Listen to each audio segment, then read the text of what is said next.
High সবাই, আমার ছোট্ট রান্নাঘরে নিয়ে চলে এসেছি আবারও একটা ছোট্ট রান্না। এটা হলো সয়া কারি। তো তোমরা দেখতে থাকো রান্নাটা।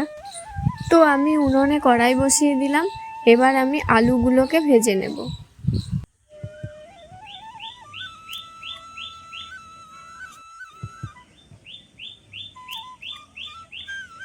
দেখো আলুগুলো আমি লাল করে ভেজে নিয়েছি। আলুগুলো এবার তুলে নেব। তো সেই তেলের মধ্যে এখানে আমি আস্তে আস্তে গোটা জিরে দেব, তেজপাতা দেব, তারপরে দেব পেঁয়াজ কুচি, রসুন কুচি, আদা কুচি ও লঙ্কা কুচি।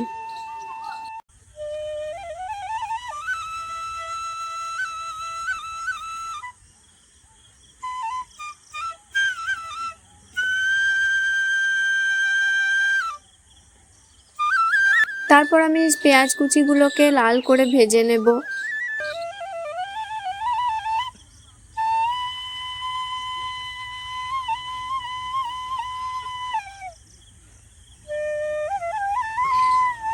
ওইগুলো লাল করে ভাজা হয়ে গেলে আমি সয়াগুলো দিয়ে দেব।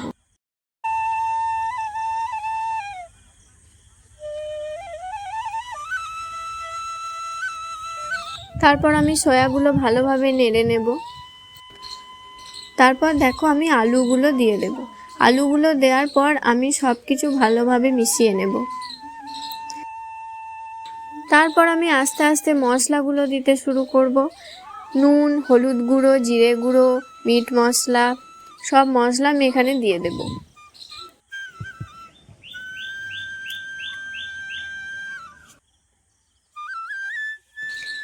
তো তারপর আমি মশলাগুলো ভালো করে মাখিয়ে নেব।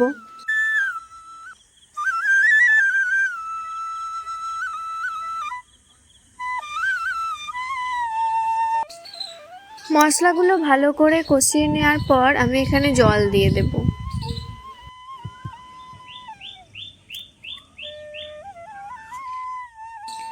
জল দিয়ে একটু নেড়ে নেওয়ার পর আমি একটা থালা ঢাকা দিয়ে দিলাম যাতে ভালোভাবে ফুটে আসে। তো দেখো আমার এখানে ভালোভাবে ফুটে গেছে। এবার হয়ে যাবে রেডি গরম গরম সয়া কারি।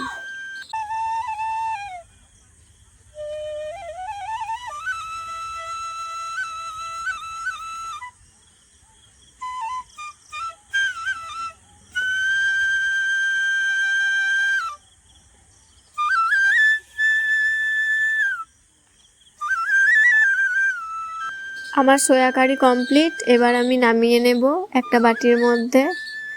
তোমাদের কেমন লাগছে জানাবে কমেন্টে।